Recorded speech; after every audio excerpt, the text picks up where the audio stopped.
here is a kind of aggro control mirror of sorts, but with one of the decks having access to removal while the other has access to bigger creatures. Obviously, the Bant deck doesn't have things like Searing Spear and Pillar of Flame that Jonathan Job has, but James Scott does have things like Loxodon Smiter that are just way bigger, like way undercosted threats. And both players have their hands, so we are underway here in these semifinals. We do appreciate you guys joining us this morning. If you do want to interact with us on Twitter, you can join us at SCG Live for your tweets, hashtag SCGKC. AJ and I checking tweets in between rounds, sometimes during Compulsively. them. Yeah, sometimes during them, depends on how we feel, but we do want to interact with you guys there at home. As we do see James has begun with 2 Temple Gardens, one of which is going to be untapped, and we may see a Farseek here on turn 2. See if he's going to pull the trigger. I mean, nothing, just an untapped Temple Garden, as you're going to see Jonathan cycle in Azorius Charm. So this represents the Selesnya Charm 2-2 mode on Jonathan Job's end step, if I had to guess. Yeah, which he does have 3 copies of in his main deck. You'll see Job play a Glacial Fortress, pass a turn back, and there is Selesnya Charm. The 2-2 Vigilant Knight. It is not a human. No, it is just a knight. We're not. It could be an elf knight. It could be, Yeah, we don't know what kind of knight it is, but we know that it's not a human knight. Yeah. It's got pointy ears in the picture, and it also has vigilance as it does come across here, dealing Job 2 points of damage, putting him down to 18. So tie ball game thus far. Gavney Township, and we're probably going to see a Loxodon Smiter. Jonathan Job staring at Essence Scatter. Yeah, looking a little awkward Yeah, there. a little dismayed, but I mean that's why the Smiter is in the deck. You need to be able to play your threats in a timely fashion, otherwise you just succumb to Sphinx's Revelation. But if you try and just play on curve straight up, you can often just lose to counter magic, Snapcaster counter magic type curves, and Smiter is just the perfect card for such a situation where you need to play a threat, but you also don't want to let your opponent maximize their mana. And speaking of Snapcaster Mage, you see Jonathan moving one around in his hand. His hand is actually pretty loaded with counter magic right now, but he is going to cast Snapcaster Mage. He's going to target that Azorius Charm, jump in front of that 2-2 Vigilant Knight, and going to try to put this Smiter onto the top of the deck, which does work out, so a pretty good turn there for Jonathan. And if he can untap here, with nothing coming down on the board from James, he's going to be feeling pretty good. Yeah, There's a Forest, however. That was a pretty profitable combat. Anytime that you can Azorius Charm Smiter, it's good because, it basically saves 2 turns, because Smiter, one of the few powerful creatures in Standard that doesn't have value when it comes into play, or leaves play, or has haste, or, Yeah. there's so many creatures that Azorius Charm actually isn't even that good against, but Smiter's one of the few that it's actually, a full, almost removal spell. As you see Jonathan's hand right now, you see him pull that Essence Scatter to the front. Again, he knows he's not going to be able to counter the Smiter with that, but you also see a Rewind, a couple copies of Counterflux, Aurelia the War Leader, and a Sphinx's Revelation, which he may just have to cantrip here, which is kind of depressing, as you do see a Loxodon Smiter here again from James, and we'll see if he has a land to follow up with. More importantly, we'll see if he has a blue source of mana to follow up with. Yeah, the Bant deck, even though, it seems like the mana should be pretty solid, it does have a couple colorless lands and a couple of color-intensive cards that it has to cast. Farseek actually playing double duty there as fixing and acceleration.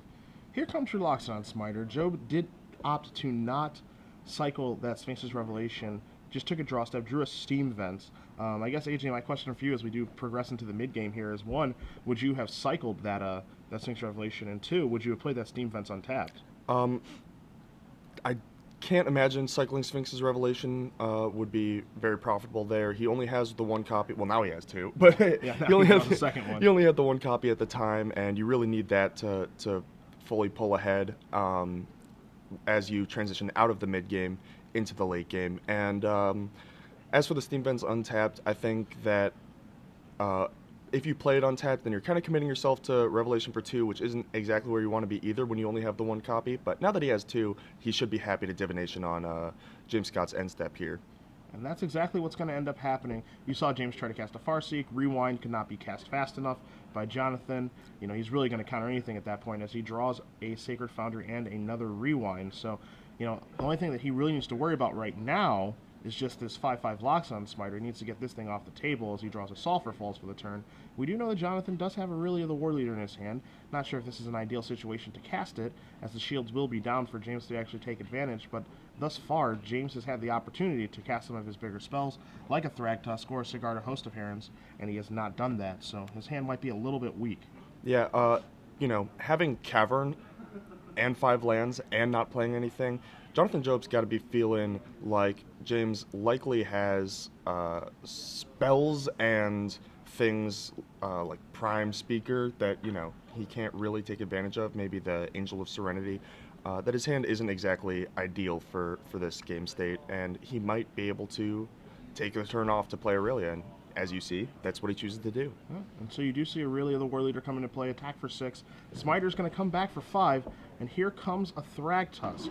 So creatures are piling up on the board here, and Job did take the time to get that Aurelia into play. As you see him draw a Restoration Angel for the turn, Sacred Foundry, the one land in his hand, and we will get life totals updated here for you. Can't imagine 17 for James. He did gain 5 life off Thragtusk, of course. Job at 6, so facing down what looks to be close to a lethal attack, but he does have plenty of cards in his hand, a Restoration Angel and a Sphinx Revelation, so he's going to be able to stave off elimination. He just needs to decide how he wants to use that Aurelia outside of attacking with it. Jonathan Job, we see one of the bigger problems with the blue-white-red flash deck. He's got a handful of counter magic, and he's against Smiters and Caverns. That is exactly what James Scott built his deck to do. Blank a bunch of counter magic, and you know, you feel obligated to leave your counter magic up, but you very rarely have anything to counter with it. So not only do you have a bunch of semi-dead cards, but you're also kind of falling behind on tempo. Now, an interesting thing that Jonathan's done here is he's elected to play that Sacred Foundry tapped, and one of the things that we highlighted yesterday during the broadcast is how, you know, this blue-red flash deck really gets its advantage from being able to play 2 spells in one turn. If Job does elect to play that Sacred Foundry untapped and push himself down to 4, he would be able to do something along the lines of Restoration Angel, plus being able to play Counterflux as 2 spells in his hand, or just resolve a Revelation for 4. Instead, he decides to save himself the 2 points of damage, and now it looks like he can really only cast 1 spell this turn. Yeah, and I think that I was going to say I think his plan was Restoration Angel and block the Thragtusk. Here, I was going to say double, but is there not a Gavany Township threatening lethal? There is, and what it looks like to me, AJ, is what he's doing is he's daring James to use it in the face of Azorius Charm. That is bold. He is I mean, we have the information at home. He does not have Azorius Charm in his hand, and he is daring James to actually use the Gavany Township and go for lethal. Even if Jonathan had Charm, I'm not sure that it's still, like, even if he had a Charm face up on the table, I'm still not even sure that it's not correct for James to use Township here. Because not only are you threatening lethal with your Smiter and forcing the Charm, you're also making it so that your Angel doesn't trade with the Thragtusk. Thragtusk just runs over it. But here we go. Hey, it works out. The bluff works. Yeah, he's going to go down to 1. James is going to get a Beast Token. Pretty bold play there by Job. If our life totals are correct, that was very nice bluff. Now you're going to see him tap mana. He's going to untap mana now, so he's going to decide what he wants to do. And one thing we do need to check on is we need to know what that Cavern is naming over there for James Scott. Not sure if it is on Beast or not. Angel. It is naming Angel. Okay, so if he does have another Thragtusk, Essence Scatter is actually going to be on. And that is an Angel. That is an Angel. And one heck of one in a Sigarda Host of Herons. And we see, once again, a handful of useless counter magic for John Job. Job taking a look. He's been holding that Essence Scatter all day, and it has not done anything just yet. Job going to draw a card. As far as things that he can draw into, as you see a Desolate Lighthouse, the first card that does come to top of mind is Supreme Verdict, 2 copies of that in his deck. Yeah, I mean, he's got Sphinx's Revelation, but it's not enough to survive. He's actually going to have to Revelation short and hope to hit... Can he Charm? Yeah, he can... No, not with the Township active. I don't actually think that there's a sequence that saves Jonathan Job Well, here. he did draw a Desolate Lighthouse for this turn, so the one thing that I think that Job can do is he can play Desolate Lighthouse, activate it, and hope to draw into a Supreme Verdict. I think that's Yeah, the best that he can do. He would be on a he two-outer does. then. I was gonna say he does have 2 copies, where many Flash decks only have one, and as you said, that may be his only option here. As he has reorganized his lands in such a way that you see the Desolate Lighthouse over there with the necessary lands to activate that and hope that he does draw into one. Now, Jonathan Job has already executed one bluff rather successfully. I don't know what other things he has in his bag of tricks to be able to get himself out of the 11-1 situation, but I'm sure he's willing to try. Yeah, I I think what put him really behind this game was his misevaluation of the type of game that they were playing in regards to his own Sphinx's Revelation. I think he thought that the game was going to go a lot longer and going to be a lot grindier, and that he needed much more value from the Sphinx's Revelation in order to really bury James, when really all he needed was to use it to stabilize and, preserve his life total, because he's actually trading up, with things like Supreme Verdict and even Azorius Charm, whereas normally in these types of matchups, you're getting Prime Speaker or what have you, and it's actually not very profitable to try and one-for-one them down in Revelation only for 3, say. You really need to get maximum value from all your cards, and then Revelation once you're already spent. But this, the way that normally plays out is what I just described, but that just didn't apply to this game, and I feel like that's where Jonathan Job's disadvantage lied. And you see immediately you see James untap, draw, and attack with all of his guys. He realizes that Job did not have that Azorius Charm last turn, and he just says, forget this, I'm getting in there with all my guys. I'm going to threaten a township activation, and you're going to have whatever you need to. Searing Spear, Clifftop Retreat, and Sulphur Falls are the cards that are drawn. I don't know that there's any sequence that saves him there. Yep.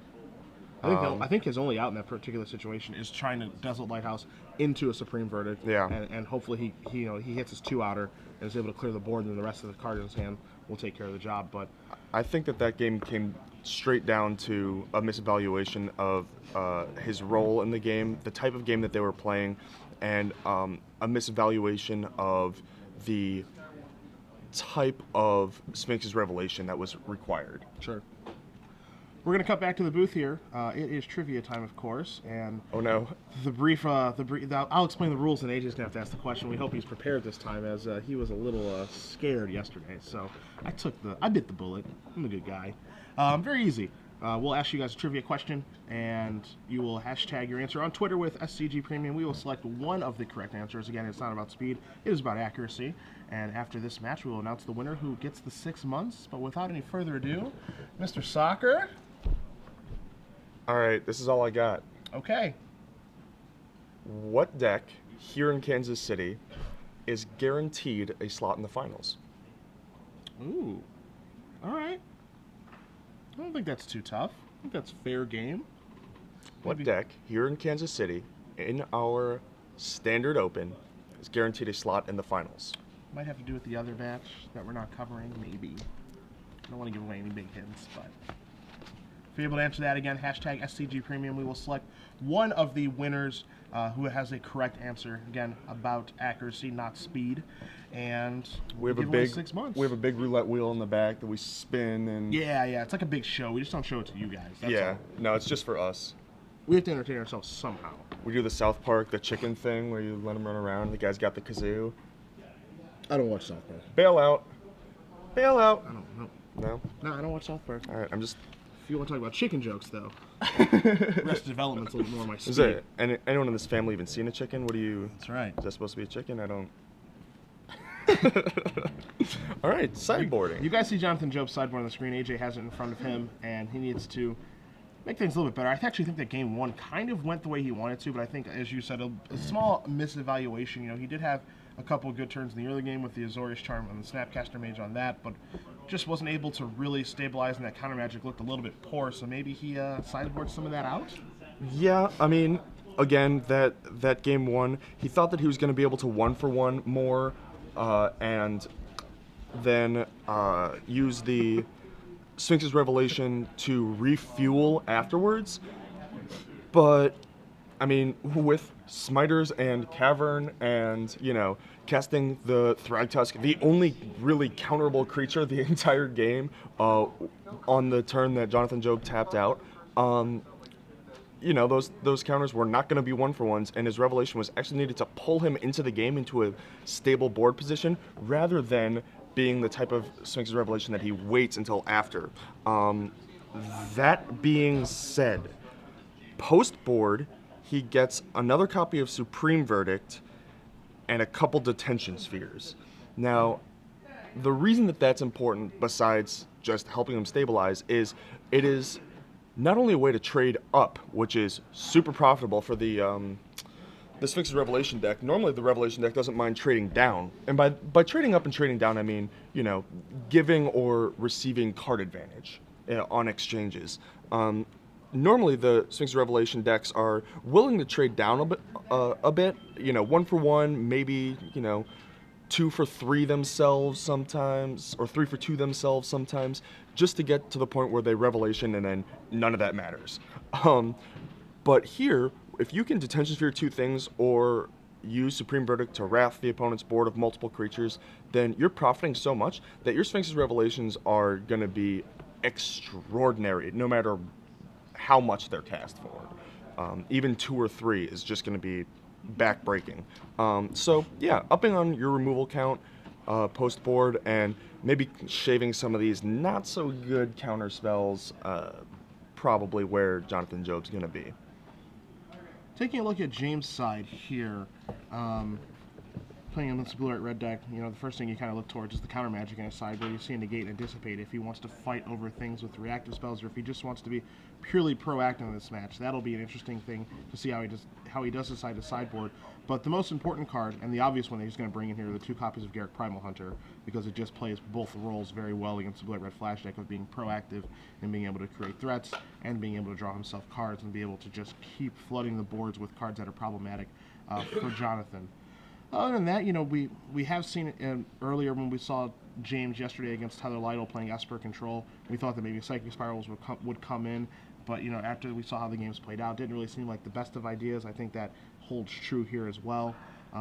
And I think that he's just going to want to try to be as proactive as possible. Maybe you'll see the Oblivion Ring come in. Maybe you will see, again, that Counter Magic and Negate and Dissipate come out, because I don't think he's going to want cards like Supreme Verdict in his deck anymore. And I don't think he's going to want Detention Spheres either. So, yeah, I think that Oblivion Ring is a reasonable option,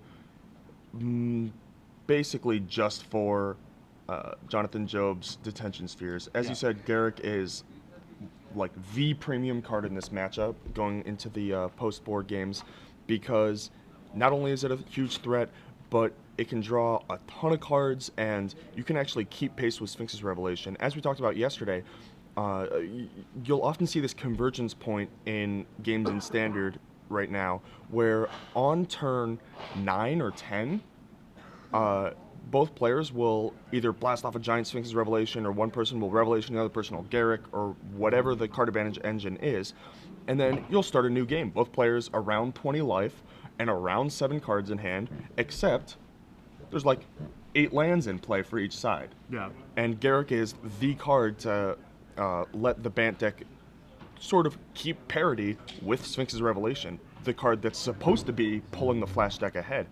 Also, for that exact reason, Dispel and Negate, you can't negate the Supreme Verdict. You can't save your creatures with it. But if you can force your Flash opponent to trade evenly or trade down with you, because your creatures have extra value, and then counter or at least fight over their Sphinx's Revelation, then you can really put a damper on their ability to transition from that mid game where they're trying to stabilize into that late game where they're really favored. And as we are underway here in Game 2, you see both players just establishing their mana bases right now. No spells being cast. Job's starting to draw a couple lands. His hand is starting to look a little bit land heavy. He's going to play his Steam Vents and pass the turn back, and we will see James cycle an Azorius Charm here. So start to increase the velocity of his deck a little bit. Make sure that he is able to hit some land drops, but no Loxodon Smiter on turn 3 for James. And if you're Jonathan, that's probably a bit of a sigh of relief. Yeah, absolutely. The Smiter is like one of the biggest threats because it forces action from Jonathan Job. Whether that's a charm, and then you can cast your another creature in the second main phase, or if it's a wrath, a supreme verdict rather, then you get full free reign on your turn to resolve something that Jonathan Job's gonna have to trade down with at a significantly unprofitable rate, such as the Garrick Primal Hunter. You see Job thumbing his cards in his hand. The thing he's like trying to decide right now, it looks like to me, as if he wants to play Augur of Bolas this turn to represent counter magic. Again, we saw how poor counter magic was for Job in the last game. The Essence Scatter, the counter fluxes never getting out of his hand.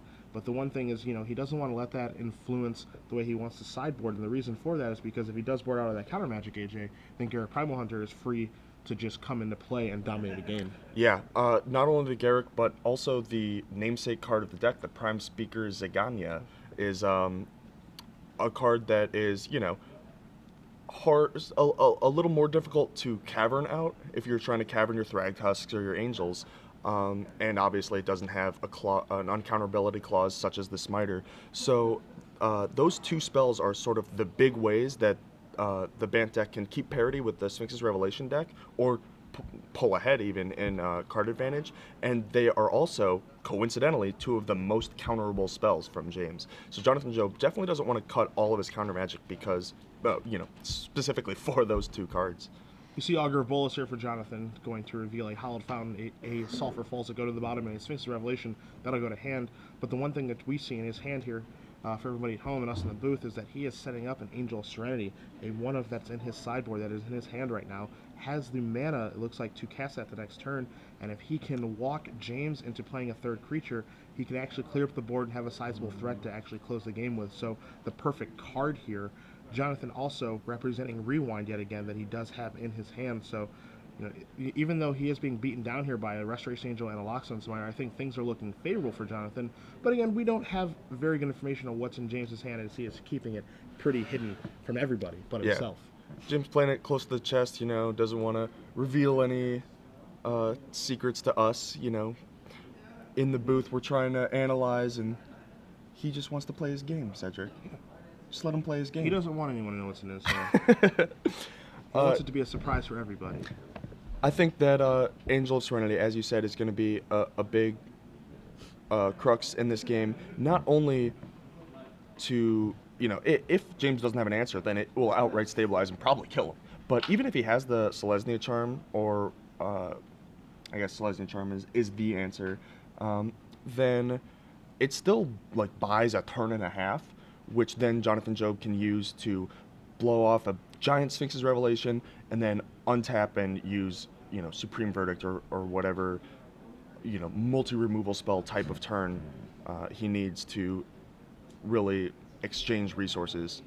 And now you will see a Sphinx's Revelation here for James on Jonathan's unstep. This Revelation is going to be for 3. You see in Job's hand, he does have a Rewind and a Dispel right now. So he's figuring out which one of those counter magic spells he wants to use to take care of this, because this is certainly not going to resolve. AJ, if you're in this spot, which one do you select? It's a little rough because on the one hand, Rewind can counter things like Garrick or Prime Speaker, whereas the Dispel only hits the Sphinx's Revelation. But you want the Dispel because it's so cheap that you can Sphinx's Revelation for all of your mana -1 and protect it with the Dispel. You can't exactly protect your Sphinx's Revelation with a Rewind, otherwise your Revelation is drawing 1-2 cards. Yeah. So he does indeed feel like he's going to be leaning on Sphinx's Revelation pretty heavily this game. Really needs to force it through. He's going to leave the Dispel in his hand. You see James here, before he does attack, he plays a Temple Garden untapped immediately. Takes 2 damage. Do that, pushing himself down to 18, which is a little bit curious. We didn't know for 7 mana in his deck he does have access to 2 copies of Angel of Serenity. But you're going to see Jonathan here play Restoration Angel before blocks. He's going to blink his Augur of Bolas. He's going to show you a Desolate Lighthouse and Aurelia the War Leader and a Snapcaster Mage. Those are going to go to the bottom of his deck, Aurelia probably being the most important of those 3 cards. And now he's going to decide how he wants to block here, sitting at 10 life. He wants to use his life total as a resource as best he can. He's going to double block the Loxodon Smiter. It's going to take care of the Restoration Angel, it looks like. And he's going to take 3. So a trade in combat there, the Smiter is going to go bye-bye, as Jonathan does point to that. And we'll see if James does have something like an Aurelia here. Well, Or, excuse me, an Angel of Serenity. that was a fairly profitable combat for Jonathan Job. Even though his augur missed, he drew a theoretical some percentage of a card, and was able to trade down for or trade up for the Smiter rather. There was no Selesnya Charm or Azorius Charm to blow him out in combat, but the card of the hour, the card of the matchup, Garruk Primal Hunter. And this is the card that, if you were Job and you looked at James's sideboard in between games, this is the card that you were scared of. Only 2 copies in his deck. But I think the other thing that's kind of important here as well for James is that the reason he may have played that Temple Guard in the tap is we talked about the negate in his sideboard, and he is representing that right now. Yep, the exact mana to cast the Primal Hunter and the negate, taking 2. I mean, if he doesn't have it, he's pretending he does. Yeah. And not only does that protect the Garruk, which Jonathan Job didn't have a counter, so he doesn't have to use it for that purpose, but it also means that Jonathan Job is going to be able to use his Dispel to protect he is going to need to use his Dispel to protect his Sphinx's Revelation a couple turns down the line. You see Job is finally going to pull the trigger here on the Angel of Serenity. It's going to clear up Can't negate some that. things. That is one thing that Can't you negate cannot that. negate. As you see, Augur Volus is going to knock a Garruk down to 3. Angel is on the table now, and you see Jonathan does have the Dispel at the ready. We'll see if James has an Angel of Serenity of his own, and he does. Can't dispel that. You cannot dispel that. So, we're going to see some things get switched around here. We're playing some musical angels. And it's very funny to me that, if we looked at the metagame a month and a half ago, if you were casting Angel Serenity, you were probably being made fun of. Yeah. And now if you're not casting Angel Serenity, you're probably being You deserve made fun to be of. made fun. Yeah. As people seem to have forgotten just how powerful of a card this is. It is starting to really get its stranglehold on Standard yet again via Junk Reanimator, and we also see people playing, some copies in a Prime Speaker Bant deck. Jonathan has one in the sideboard of his Blood Red Flash deck, and there was a card that did have the ability to take over this game state, but We talk about not in the end. We talk about how Haymaker heavy the format is, and Angel Serenity is sort of the Haymaker to end all Haymakers. It's right now it's sort of the top end, along with things like Gristlebrand, Yeah. where I don't want to say the ultimate Haymaker, but it's sort of the trump. It's one of the few cards that can really profitably exchange with just about everything in the format. You see Job kind of thumbing through his hand right now. The Restoration Angel is back in his hand now. He has a Dispel. He has 2 copies of Sphinx's Revelation. Really trying to figure out how he wants to go about doing this. And actually, there's 2 copies of Restoration Angels there. 2 pair, Angels and Revelations. Yeah, Angels and Revelations, powerful magic cards in his hand. Can he get them out of his hand in time is the question. And I think the important thing here for Job is he really needs to resolve a big revelation, and he is elected not to cast one right away, so he's opening back up James's counter magic, and James says, I'm going to Garruk immediately to draw 5 cards. Are you going to stop me? This is the exact type of game state that I was talking about earlier with a big convergence point. Jonathan Job's life total is significantly lower than he would have liked, but it is the sort of Garruk draws a ton of cards, Sphinx's Revelation draws a ton of cards. Where does that leave us? I think that leaves Garruk to be the champion. Yeah. With Jonathan Job at such a low life total, I actually think that I would have tried to pull the trigger on that Sphinx's Revelation when it was a little safer. Yeah, I feel like a main phase revelation there. Get your information, put the shields down, let James kind of do his worst, and see if what you drew into is going to be able to stop him. Well, as you said, do your worst. I mean, there's a Garruk and Angel already resolved. Yeah. How much worse could it really get, Yeah. Jonathan Job really just needed the cards and actually really needed the life. And he's actually going to choose to use Restoration Angel, try and get a little more value out of his Augur. Maybe he's going to run Double Angel here and try and run some tricky blocks. Detention Sphere and a Think Twice going on the bottom, a Think Twice going into hand.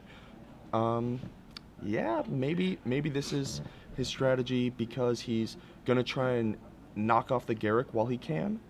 I mean, one of the things here too, AJ, is that one of the cards, that I was thinking that is super important in his sideboard is Attention Sphere, which of course he's going to bring in this matchup. You're going to see Restoration Angel here, going to blink another one of those. Hit a He's going to find verdict. a Supreme Verdict. I think the Attention Sphere was one of the reasons that I actually wanted to revelate on the main phase, is just to try to hope to hit a Detention Sphere so I can take care of that Garrick, because that's the biggest problem right now. Absolutely. And I mean, we're at the point where the Garrick has done its damage. It's put a beast into play and it's drawn 5 cards, and Jonathan Job is still going to have to invest something in order to kill it. As Jonathan Job, you have to sort of see that as a sunk cost. The game state is now what it is, and in order to break even, you're going to have to Sphinx's Revelation to sort of catch up to the value that Garrick's given, or at least try to. And then after that, you're still going to have to use another Sphinx's Revelation and or that Angel of Serenity that he just got back from that double block in order to then try and pull ahead of the tremendous value that Garrick's given James this game. Now, there were a lot of things that could go wrong on that attack, on that block by Jonathan, double blocking that Angel of Serenity, be it 4 copies of Azorius Charm or 3 copies of Selesnya Charm in James's deck. But I think Job realized that, I don't know if I can beat those cards anyway, so I just kind of have to go for it with this double block, and Angel of Serenity actually ends up dying. James gets some cards back in his hand, the Restoration, I think it's the Loxodon Spider he gets back, but most importantly is Job gets his Angel of Serenity back to work with now. Yeah, which is definitely one of the more helpful cards that he could have here to help stabilize and pull ahead. Ooh, and he drew a Detention Sphere, and this Angel is likely going to kill Garrick. James Scott, he drew so many cards, but it looked like he discarded 2 Supreme Verdicts, which we actually thought he was going to sideboard out. Obviously not too great here in this matchup, but actually might have been okay against the Angel of Serenity that Jonathan Job is threatening. Yeah, I'm a little bit surprised with the verdicts we're going to begin with, but the thing that really does surprise me is him just moving to a discard step and not actually playing anything. Yeah. You see all that mana on the table. You see 9 mana untapped, has all access to all the colors. You don't see him play a spell. It makes you wonder what he drew with that Garrick Primal Hunter with a draw 5. It must not have been very good. I have to assume there's a Restoration Angel to block and try and save Garrick, would be my guess. But again, do you want to just cast a Verdict there? I mean, you have so much mana. You can theoretically protect Garrick, at least make Jonathan Job invest a removal spell, a burn spell, to finish off the Garrick or a Detention Sphere, Now, one thing you see Jonathan doing right now is he's tapping 3 mana in his first main phase, and it looks like he's going to pull the trigger on this Detention Sphere right away to try to take care of this Garrick Primal Hunter. My question for you is, don't you want to lead with an attacker and Restoration Angel and see how things go first before pulling the trigger on the Detention Sphere? Absolutely. I think that Jonathan Job is maybe gonna try and leave his Angel back, is the reasoning behind this. But I'm not sure that that's better than, as you said, attacking the Garrick and then hoping to resolve a Revelation. Obviously, we were wondering what was in James Scott's hand, and the answer is a bunch of Angels. Yeah, just a few. So now John is going to have to Revelation to hope to survive to get to Verdict the next turn. I don't know. This is actually a really tough spot.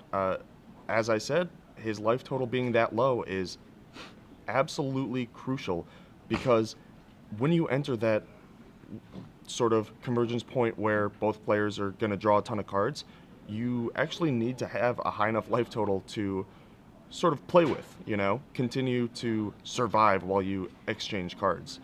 And it's interesting, too, that he chose to cast the Detention Sphere, because let's say, for example, he does attack the Restoration Angel into the Garrick, and James decides, all right, I'm going to play my own Restoration Angel, I'm going to block. Or James decides, I'm going to play both my Restoration Angels, and I'm going to go block. Well, then he's able to pull the trigger on the Supreme Verdict.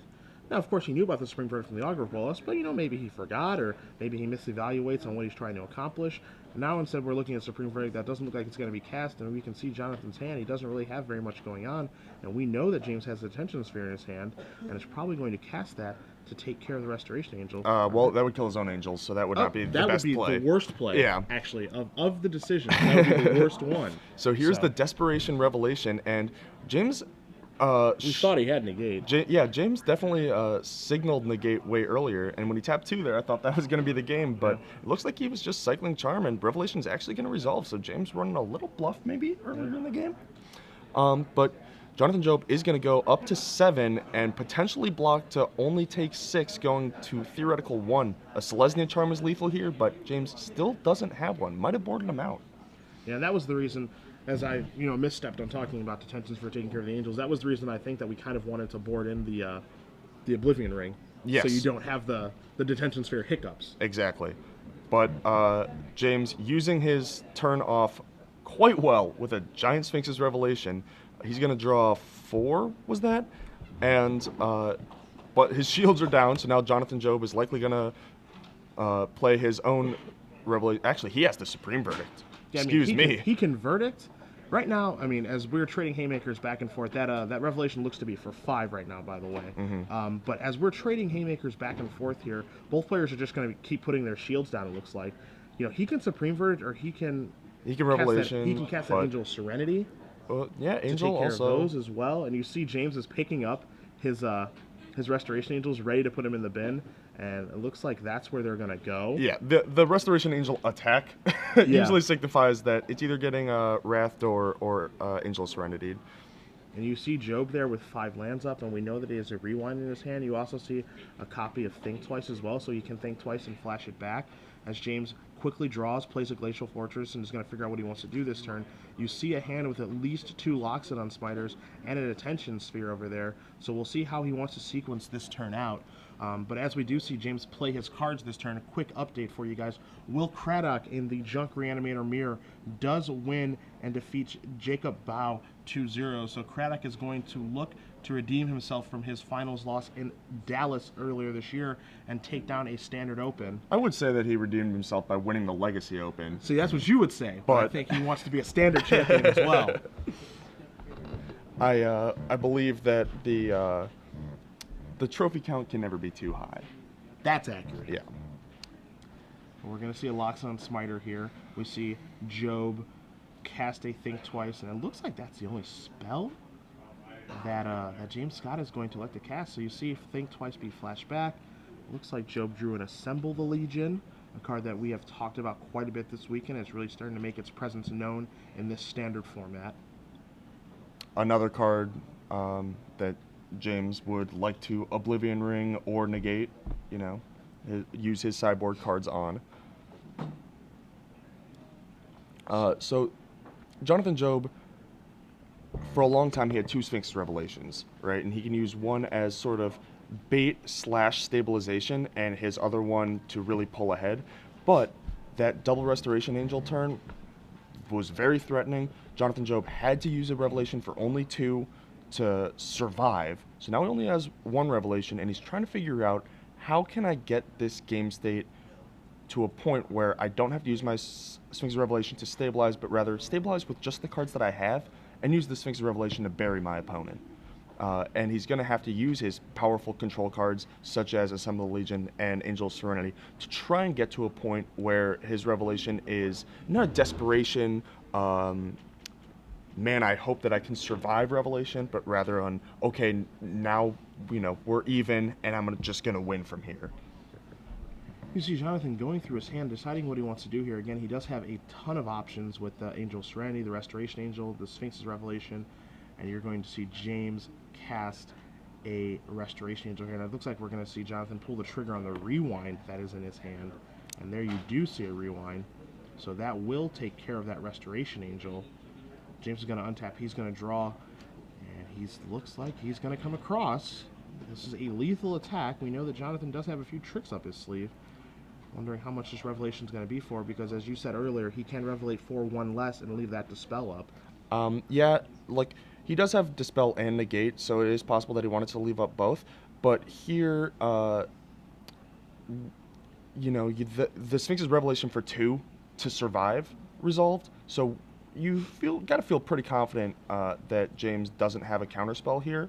You still want to, he could have drawn one, so you still want to leave up one for the Dispel, but you don't have to leave up three for Dispel and Negate. Yeah. I actually would have considered leaving up two there, because I don't think the one card, 5 versus 6 cards is going to matter that much, but Negate, while protecting your Sphinx's Revelation, also can counter Garrick if James uses that as his follow-up. And that's certainly the most scary follow-up that I think James can have. And you see him tapping a lot of mana. There's a Prime Speaker Zagana.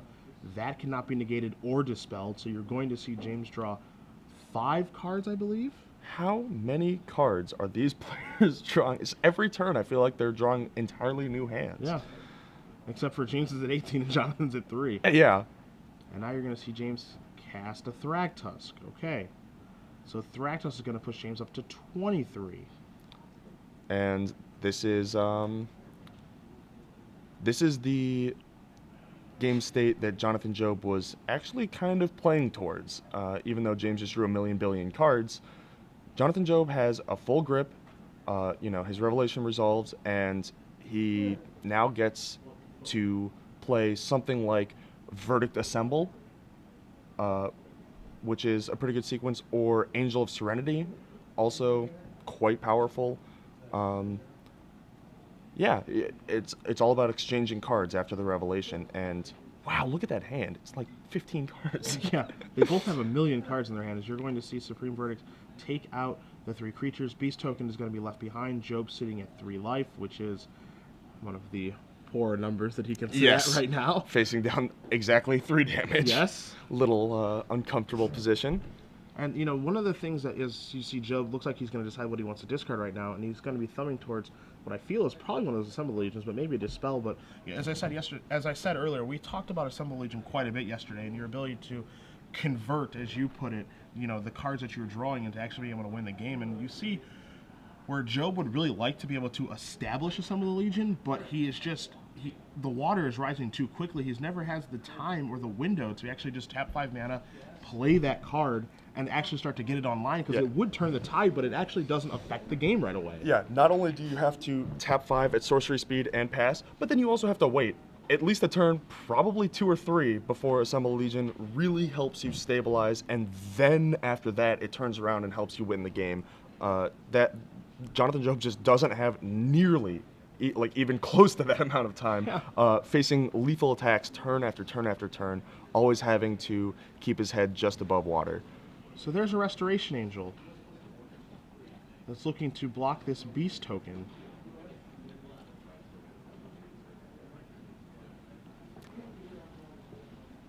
It is going to work. All right, Beast Token There down. we go. So let's see what James has drawn from, he ended the last turn, he had a discard. So he's going to begin by tapping some number of mana. You see him reaching for 5, decides not to. We're going to see a Loxodon Smiter. And one card that we know that James has had in his hand for a little while here, AJ, is a Detention Sphere too. Yeah, hasn't really had a good opportunity to use it. Not actually that many good targets from Jonathan Job, but it is quite good against Assemble the Legion. Like, exactly Assemble the Legion, which happens to be what Jonathan Job has. Essence Scatter. Can't. Yeah. And Jonathan Job kind of counting James's threats, trying to figure out his hand through deductive reasoning of what he's used so far, what he can beat, what he needs to play around, etc.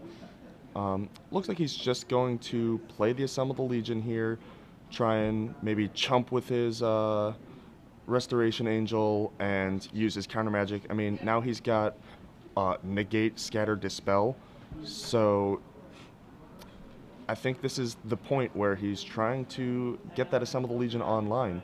And he finally has had the opportunity to cast it. You see James tapping mana. There's a Sigarda Host of Herons. Essence Scatter. Counter Magic finally doing something. If anything, Jonathan's got to be going, finally. Yeah, and for there's sure. Detention Sphere looking to target Assemble Legion. Negate says no, sir. So finally, Jonathan able to actually cast some of this counter magic. Trading resources. He's able to use his one-for-ones. Yes, that's, finally. That's all he's wanted all game is to be able to use his one-for-ones. And not only is he doing that, but he's doing that while Assemble the Legion is in play, which is exactly what you want to do. Get your Assemble the Legion in play, and then trade one-for-one. You know why, Cedric? Why? I don't know. Oh, it's because Assemble the Legion is in play. Oh. So you're profiting every single turn, and you're fine trading cards when, you basically have the equivalent of, a Bitter Blossom, a Phyrexian Arena type card where you're gaining an advantage every single turn. Let's call Assemble the Legion what it is. It's mobilization. It's Sacred Mesa. It's the best token maker of all time, mobilization. It's Kil'jaeden Outpost. So we're going to put a token on. Not too Blossom significant, Spider. but Couldn't block fast enough with the Yeah. Assemble the Legion token. Free I'm chump. at 3. Assemble the Legion is looking to take over, and it looks like James, we're not sure what's in his hand right now, but anything that's really threatening, the one thing that Jonathan's looking to dodge here is Restoration Angel, or he was looking to dodge. You see Thragtusk now, and James kind of cast that with a bit of a meh. yeah, he knows that this game has really slipped out of his reach. You feel the shift now. Yeah, for sure. I think that the last revelation was the big pull ahead. That's the game state that Jonathan Job has been hoping to get to, and now that we've reached that point, James' body language tells the whole story. Yes. He knows that the game was slipping out of reach, and this Sphinx's revelation is all but the nail in the coffin. James is going to have quite an impressive sequence to even keep up and survive, let alone finish Job off. You see a revelation for 7 from Job now, so he's going to gain 7 life, go up to 10. That 3 life was a precarious life total, but he has got himself out of this, and now you're finally going to see the one thing that we wanted to see, Assemble the Legion finally start to take over this game. For how many times we've talked about it and how many times we've seen it on deck lists, I think this is the first time all weekend we've seen it get to a point where it's profitable. Yeah, and it can finally turn a game, and this is now the water rising on James. It's a slow rise. Yes. It's a very slow rise of water, but eventually it will be something that he cannot overcome unless he's able to remove it with an Attention Sphere or an Oblivion Ring. But that window is past. Jonathan Job has, a bunch of Snapcasters, a bunch of counter magic. He's just got access to everything he could ever need. He's all but closed the door on James this game. All he needs to do is finish him off. Yeah. Get him from 28 to 0. And the one question you kind of wonder at home, and the one question I'm wondering here is just maybe how many cards does Jonathan have left in his library? Just to make sure that he's obviously balancing everything out pretty well here as far as what he wants to discard and how he wants to go over, the game to be able to actually end it and get Assemble the Legion online. He's done a nice job of balancing everything out. Make sure at one point Jonathan was at 1. Yes. This game. So he's done a nice job using his life total as a resource and everything. One of the ways that he can actually kind of lose this game is just the number of cards that he does have left in his library. I feel like it's not that low. No. And as you were saying yesterday, Aurelia, the war leader, closes games quite quickly. Yeah. You only need, a couple of attackers to really make Aurelia just an instant 2-turn clock out of nowhere. Jonathan Job here, as you said, was facing he faced like maybe 8 or 9 potentially lethal attacks this game and was able to stave them. Look, he's counting his library right now. Yeah, he's got about 25-ish there, 20, 25. More than enough time with, the angel combo of Serenity and Aurelia. The magic number for Job's deck is 18, so 18 is plenty high enough that he doesn't have anything to be worried about. You see James is going to cast a Farseek here, and I've seen some white flags be waved. Yeah. But when casting a Farseek on turn 800 is a pretty good sign that I don't have very much action left in my hand. Yep, it's one of those type of situations, like as a player in a tournament, it doesn't feel good because you know that you just can't win, but like you have to keep playing. You know, I mean, gotta cast your Farseek. Because I mean, you're like 0.00001%. You never know, your opponent can make some huge blunder. He could have drawn literally all of his lands, and you peel the perfect sequence. You know that it's so unlikely for you to win, but you can't just concede. I mean, you're not under any time constraints in the top four.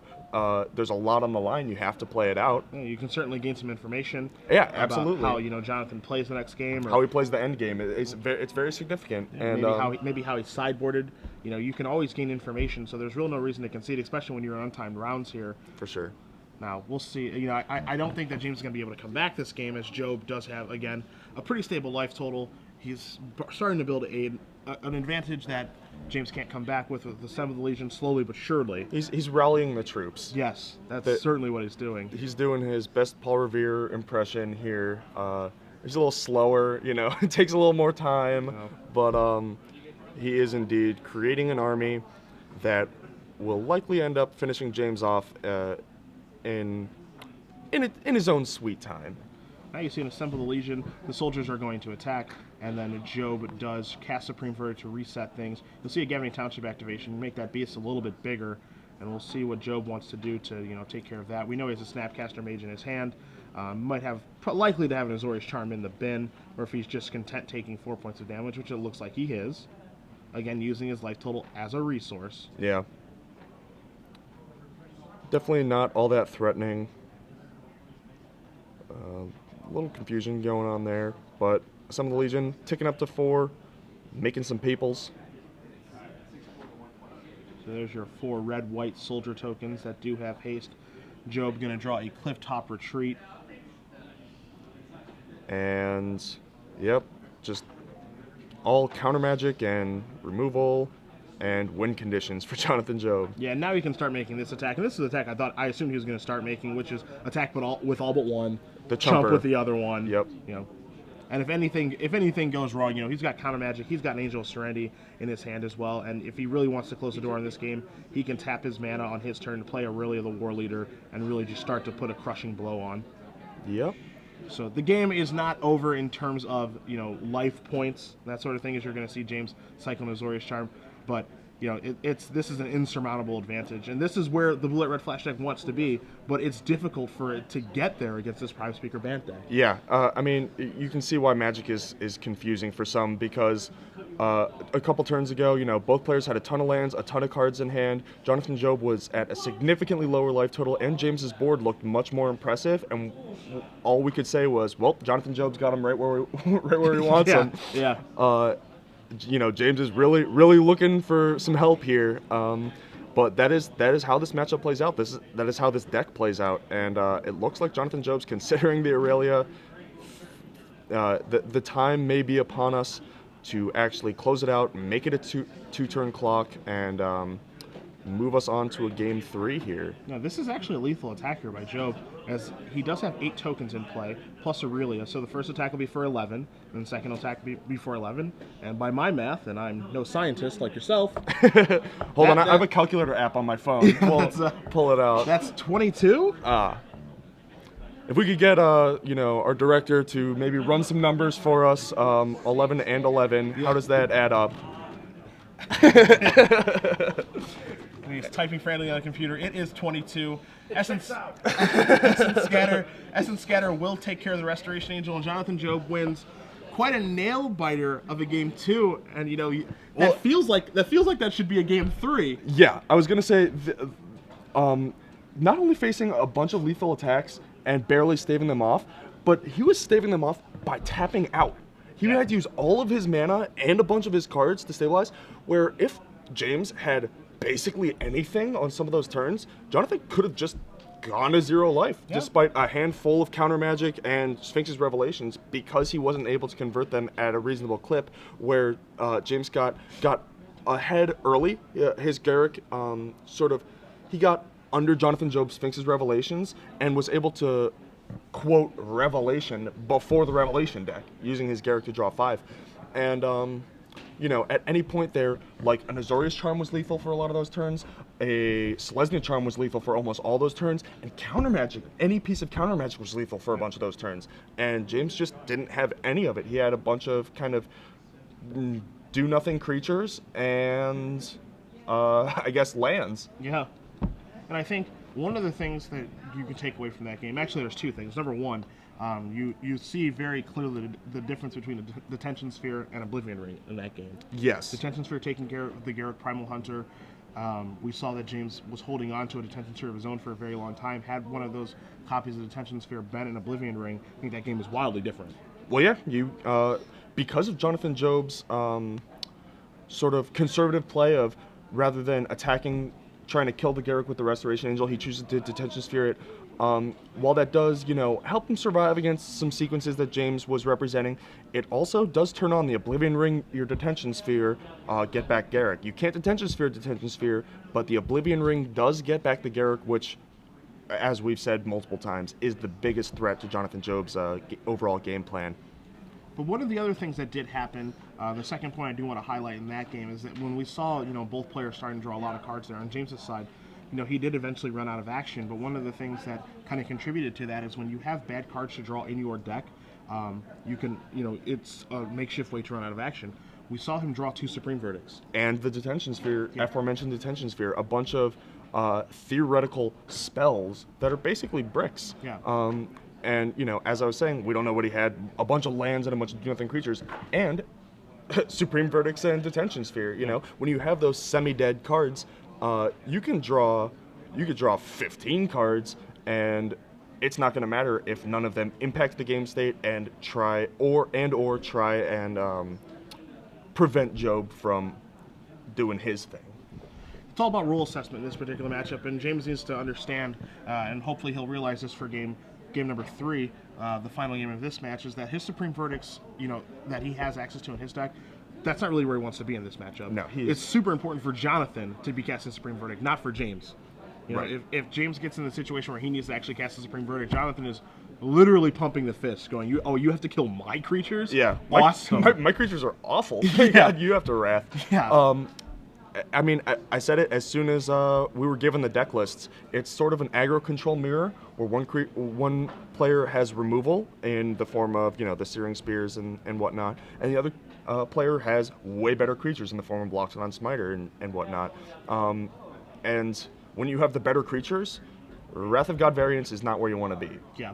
I believe that James is certainly the beatdown here and needs to sideboard as such and play as such if he wants to take this game 3 and move on to the finals. Now, one card that is easy to predict that James did sideboard out is Selesnya Charm, and one thing that would have played a huge role in that game is actually Selesnya Charm. We saw a lot of different combats with Jonathan, had very low life totals, multiple turns where he was at 1, where he's attacking the Restoration Angels and the Angels, he's attacking Beast Tokens and Restoration Angels, and if there was just one turn where he could actually have a Selesnya Charm to give that +2/+2 and trample, yeah, it's a lethal attack. A bunch of them would have been outright lethal, and a bunch of them would have been profitable enough that it was likely he would have won. And just like an instant speed threat, even if it's not that great of a threat, lets you double up, and it's a cheap card. It lets you do 2 things in a turn. I actually think Selesnya Charm's pretty good. I think it's pretty good in this matchup too. Not even just to represent the fact that it would have been a game-ending effect. You don't want to look at it that narrowly, but I think that's something that's so important in this matchup is just Restoration Angels are going to run into each other. Yeah. And being able to win the Restoration Angel War, like without Gavany Township, which he just has in his deck two copies of, but being able to win it with Selesnya Charm and being able to get an extra point of damage through, trample, all that good stuff, I think that's important in this matchup. It is, and think of the combats that we saw. We saw 3/3s and 3/4s running into 3/4s. We saw Smiters, a 4/4 running into a double block of Augur Restoration Angel, and all that did was Smiter traded down for Restoration Angel, whereas a Selesnya Charm just 2-for-1s in there. Yeah, kills both the blows up creature. combat. Yeah, kills both of Jonathan Job's creatures and leaves the Smiter around. It would have been a huge trick on a lot of those turns where Jonathan Job was such on his heels, on the back foot, that he needed to tap out and couldn't leave up, say, an Azorius Charm or a Dispel to prevent the Selesnya Charm from James being a big blowout. I don't think that it's the best card ever, but I definitely think it's better than some of the cards that we saw him, discarding due to hand size, such as the Supreme Verdicts and Detention Sphere. And lastly, before we do begin this final game three, one of the other modes in Celestia Charm, and it's minor in this matchup, of course, but we do know that Jonathan does have one copy of Angel Serenity in his deck, and being able to exile that, as we saw a little bit of Angel Serenity wars taking place there. If James was able to exile that Angel Serenity, that war would have never taken place. Yeah. And we know that Jonathan just ended up having his Angel Serenity in his hand forever to Yes. the end of the game, just in case, like, kind of like a safety net in case something just went horribly wrong. It's like, oh, okay, all three of your guys, and have a 5/6 in place. So it's the ultimate safety net as well, and Celestia Charm does a nice job of taking care of that. But we are underway here in Game 3 between James Scott and his Prime Speaker Bant deck versus Jonathan Job and Blue, White, Red Flash. Both players kept their 7 and are establishing their mana bases. Dig in, folks, because this is probably going to be another long one. Yep. Cyclone Azorius Charm, versus playing a 2/2 there. Selesnya Charm, a card that I'm definitely going to be sort of looking to see how it would impact the game if it were available, if James had access to it. So you see Job did dodge a turn 3 Loxodon Smiter yet again, so this is, exactly where Jonathan wants to be. He's not under pressure right away, so... He's got his land drops, he's got removal.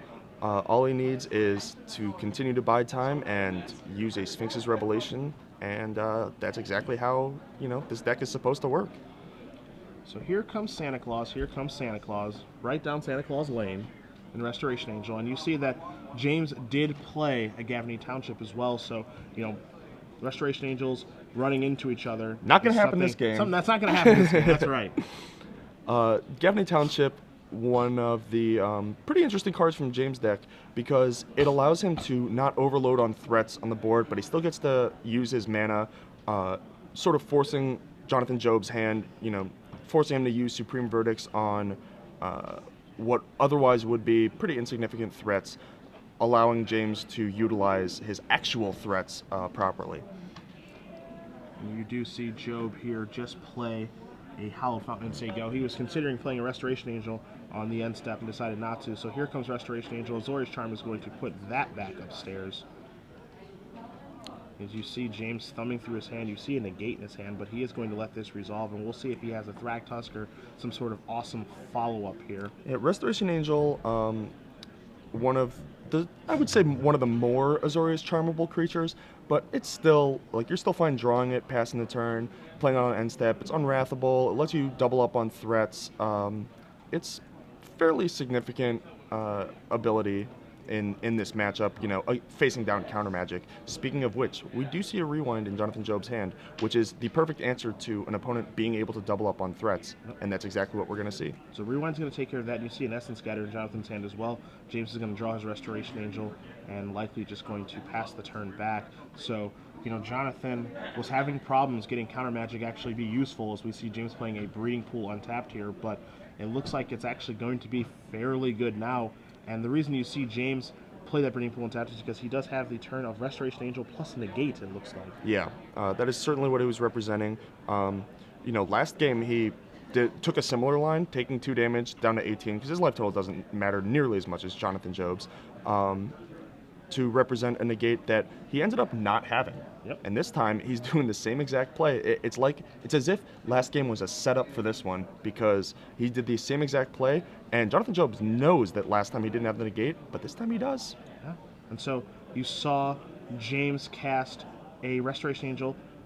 Job Essence Scattered it. James decided not to negate, slams down Sigarda. Job plays another Essence Scatter, so the counter magic is being backbreaking this game, and if James had fought maybe with the negate over the Restoration Angel, we might have a Sigarda in play, but instead we see Job just cycling Azorius Charm, and he is sitting pretty right now. As long as he's able to hit land drops and start getting to Revelation land, we might be seeing Job advance to the finals here. James has no pressure on the board, and he's just drawn a Farseek, so a card that is fairly irrelevant at this point in time. Yeah, Jonathan Job really is setting this game up nicely. The counter magic allowed him to 1-for-1 at a reasonable pace while not under any pressure. He's made most of his land drops. I think he missed 1 and he's about to miss another, but he's got 6 lands in play. He doesn't have a Revelation in hand, nor a way to force it through really, but he's got all the time in the world, a couple more 1-for-1s available to him, and Yeah, I mean he's drawn it up nicely. Now, my question for you, as someone who does play Blue White Rift Flash a little bit, is he is really holding on to these Restoration Angels for a very long time, where I feel like, he could kind of turn the tide here and be more of the aggressor. He has 2 Restoration Angels in his hand, and, it feels like that he's kind of holding those, waiting for a Snapcaster, or excuse me, an Augur of Bolas to get, like, max value with those, where I think he could just really accelerate this game because, it feels to me that James really doesn't have very much. Yeah, that is certainly true. I think that there are 2 things at play there. One is the Snapcaster Mage in Jonathan Job's hand represents a lot of value for the Snapcaster Mages, or for the Restoration Angels, as, you can Snapcaster Rewind or what have you, and then later go Restoration Angel, or blink the Snapcaster, Essence Scatter. That the mana works out perfectly for that. And the other thing that kind of is significant is the Supreme Verdict in Jonathan Job's hand. He probably wants to exchange that profitably before unleashing the Angel Assault. Sure. So we're going to see Loxodon Smiter come on in, and you're going to see a Gavin Township activation. So that guy is a 5/5. James Scott kind of saying that he doesn't really have much here by dissipating the detention sphere to protect his Smiter. That to me strongly smells of weakness, of lack of threats. Yeah. To use such a powerful effect as Dissipate against the Sphinx's Revelation deck is well poised to resolve a big Revelation. To use it just to protect an elephant. Yep.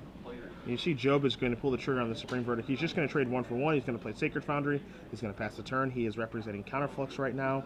He has an Angel of Serenity in his hand as well, and a couple copies of Restoration Angel. And you see James is just drawing a couple of lands here. Plays a Breeding Pool into play untapped, and it looks like he's just going to pass the turn back. James quite flooded this game. Jonathan Job, well poised for Revelation, but actually so well poised for it that he doesn't even need it. Yeah. He's been able to I wouldn't say profitably exchange, but exchange at a break-even way. Wow, that was a huge sequence. Yeah.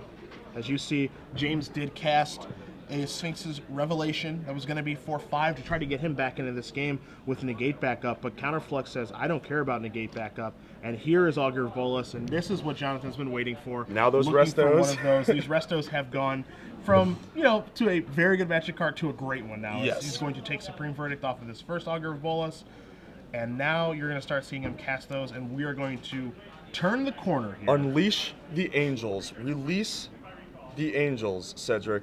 The next couple of turns, I feel, are going to be quite heavenly. Hollow Fountain untapped. You were wrong. No Angel. No Heaven. Not this here. turn. Not this turn. He's got a Snapcaster still in hand. He's got to represent a Lighthouse. As in place of a Revelation. He's got a little card selection now. An Angel of Serenity. To cast a Angel of Serenity here. Snapcaster Mage at the ready. He's actually so far ahead that it's possible that he just uses his Restoration Angels. Since James doesn't have a Cavern and Smiters aren't that threatening to him right now, he can use his Snapcaster or his Restoration Angels as additional Snapcasters solely to sort of counter slivers type aggro assault. And now you're going to see Job maybe consider using that Lighthouse in the turn. He does have a card that he's more than happy to discard in Supreme Verdict. Yeah, when the control deck is so far ahead, they're willing to loot away a Supreme Verdict. You can't feel good as the opponent. And he does not too discard confident. that. His hand right now, 2 copies of Restoration Angel, an Angel of Serenity, and Augur of Bolas, and we will see what Job's draw step is for the turn. He finds himself a Rewind. Wow. Just a fistful of counter magic. Significantly more cards in hand than James, and significantly better cards in hand than James. Jonathan Job, less of a Sphinx's Revelation deck this game, and more of a flash deck, more of a old school sort of Vapor Snag-esque deck where you just kind of get some pretty mediocre threats in play, but just sort of counter, 1 for 1 every single turn and close the gap of life totals. There's a Smiter.